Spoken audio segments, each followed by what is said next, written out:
Nessa aula, nós vamos estar estudando as funções da linguagem, que é um conteúdo que chegou ao ensino de língua portuguesa a partir da década de 70. As funções da linguagem, elas têm origem na teoria da comunicação, nos estudos de Roman Jakobson, que era um linguista lá do Círculo Linguista de Praga, na Europa, e Jakobson buscava compreender com qual finalidade a língua é utilizada, no aspecto que tange a comunicação entre o remetente, que é quem fala ou é o emissor de uma mensagem, e o destinatário, que é aquela pessoa que é quem recebe ou o ouvinte. Então, a teoria da comunicação, ela vai estudar os 6 elementos necessários, eles são imprescindíveis, que compõem uma ação de comunicação.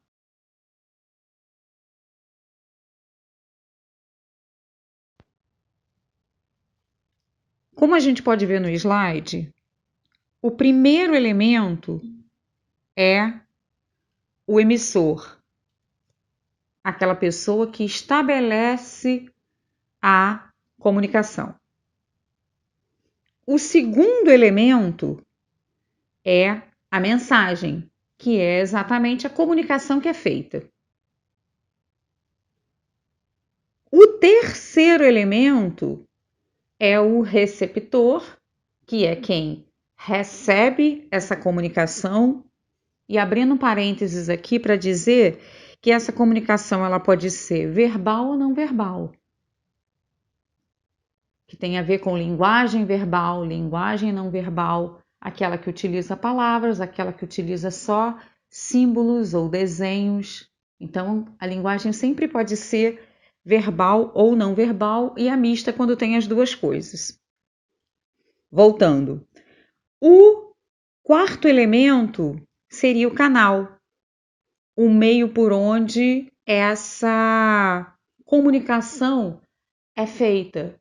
Ela é emitida e recebida. O quinto elemento seria o código, que é o conjunto de signos utilizados para a emissão dessa mensagem, e no caso, a língua portuguesa é um código de linguagem. E o sexto elemento, que seria o contexto, a situação comunicativa aonde estão inseridos esse emissor e esse receptor. Eu acho que até aqui tá bem simples.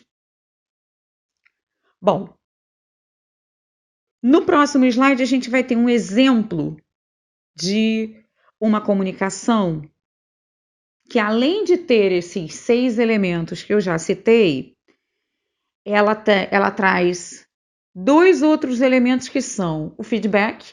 Você emite uma comunicação e a pessoa te responde, isso é um feedback, é um retorno. E também tem o famoso ruído na comunicação. Nesse exemplo que a gente tem aqui, a gente está vendo que uma pessoa fala, você vai ser promovido, esse contexto é um contexto de trabalho, e a outra entende, meu Deus, eu vou ser demitido. Então, existe um ruído nessa comunicação. O que seria o ruído?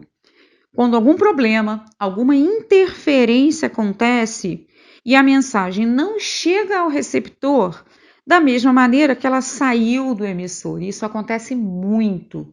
É uma coisa super fácil de acontecer. E aí, então, a gente começa a dar uma olhada nesses 6 elementos, que são elementos que a gente já viu em outros momentos. Eu me lembro de ter estudado isso na 7ª, 8ª série, 8º ano, há muito tempo atrás era série ainda, não era nem ano.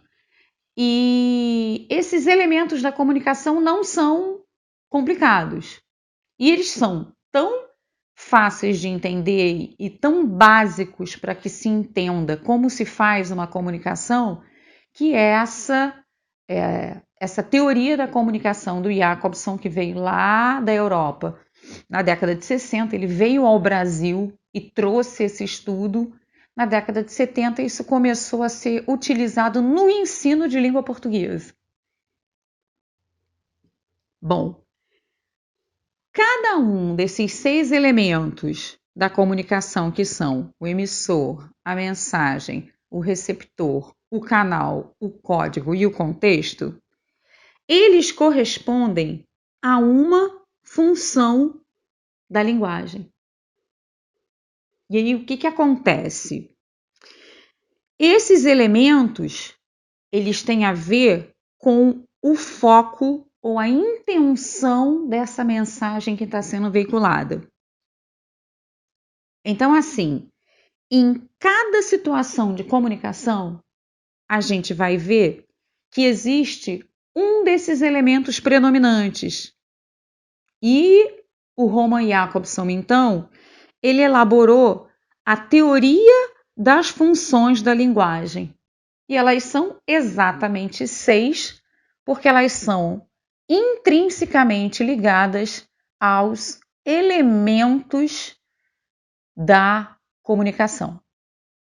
Então, existem 6 funções da linguagem, que são a função referencial ou denotativa, a função emotiva, a função poética, a função fática, a função conotativa e a função metalinguística.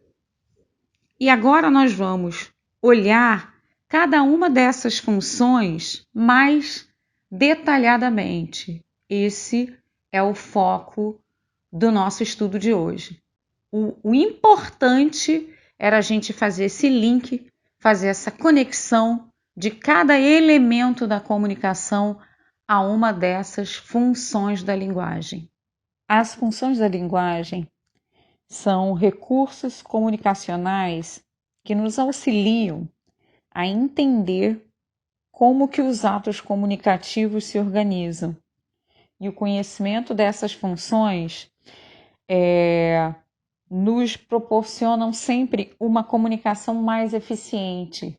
Por isso que é muito importante que a gente consiga ir identificando essas funções da linguagem nas nossas situações de comunicação. A primeira delas seria a função referencial ou denotativa. E ela é orientada para o contexto, para a referência, para a situação de comunicação. A função dela é informativa, já que ela é centrada nesse contexto, tá? E ela tem sempre um sentido literal, objetivo, porque ela é focada sempre na informação que se quer passar na situação de comunicação. Então, ela é muito encontrada nas notícias, nas reportagens, nos artigos científicos. E nós temos aqui como exemplo essa notícia de jornal que fala sobre a qualidade de ensino, né? As reportagens, as notícias são os maiores exemplos da função referencial. A segunda função seria a função emotiva. A função emotiva, ela é centrada no emissor dessa comunicação. E o objetivo dela é emitir uma opinião, um sentimento. Ela se expressa individualmente. Ela fala do emissor, então ela é subjetiva, ela é do indivíduo. Essa linguagem, ela vai ser em primeira pessoa porque ela vai sempre estar falando do indivíduo. E ela fala do eu e ela é mais encontrada nas biografias, nos depoimentos, nas poesias, nas cartas de amor. Nós temos aqui como exemplo dois textos. Um é o Diário da Anne Frank, é centrado nela, né? É um diário, primeira pessoa. E esse outro poema, que é o poema Mãos Dadas, onde ele diz: eu não serei. Ele está falando dele mesmo. Então, a função emotiva, ela é sempre centrada no emissor. A terceira é a função poética. A função poética já é centrada na mensagem e a gente tem que tomar um cuidadinho aí, porque muitas vezes a gente pode confundir a função poética com a função emotiva. A função emotiva é centrada no emissor. A função poética é centrada na mensagem. Ela vai transmitir uma mensagem e a ênfase dela em como dizer a mensagem, no recurso que é utilizado para você enviar essa mensagem. Ela vai trabalhar na estética da mensagem. É uma linguagem, ela vai usar uma linguagem afetiva, ela vai usar uma linguagem sugestiva, conotativa, ela vai valorizar as combinações de palavras utilizadas para passar essa mensagem, a estrutura é importante, e a gente vai ter como exemplo, aqui no nosso slide, esses poemas que a estrutura deles é o formato, o como ele é dito é que vai ser o mais importante. Essa é a função poética centrada na mensagem. A quarta função da linguagem é a função fática, que ela é centrada no canal, no veículo que é utilizado para fazer a comunicação.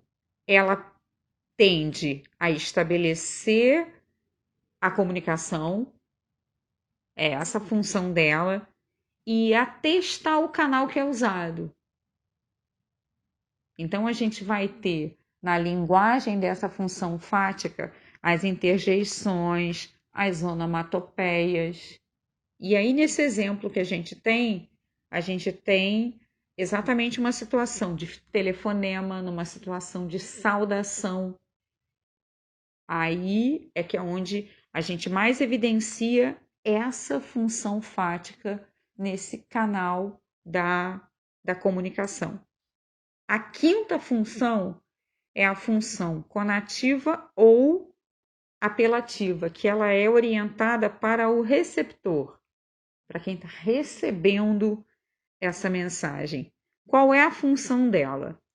Ela tem como função persuadir, influenciar, convencer aquela pessoa que está recebendo a comunicação, a tentativa dela de convencimento. Então, a gente vai encontrar ela muito nos textos publicitários. Ela vai ter uma linguagem na segunda, ela vai estar sempre voltada para a segunda e para a terceira pessoa, para os vocativos, para os verbos no imperativo. A gente tem como exemplo também aquela frase clássica: não pise na grama. Essa frase, a função da linguagem mais utilizada nela ela está centrada no receptor. Você está dizendo para a pessoa não pisar na grama. Então, o foco dela é o receptor. Aí nós temos um exemplo dessa função conativa.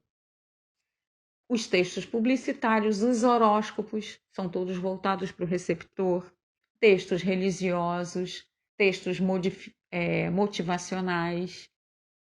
Esses têm sempre o foco nessa função conativa. E por último, nós temos a função metalinguística, que é a função da explicação, que ela é centrada no código. O código que é utilizado na situação de comunicação. Então, ela usa um código para explicar o que está sendo veiculado. Então, um grande exemplo são os dicionários. Você tem, aqui nós temos como exemplo, significado de código. O que é código? É um substantivo masculino, que é uma coleção de leis.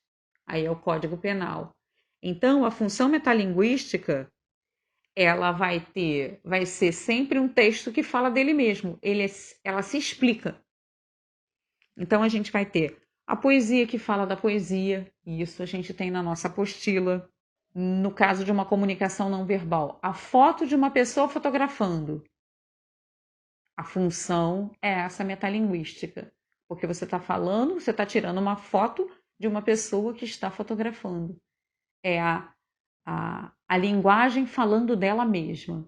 Então, essas seriam as 6 funções da linguagem.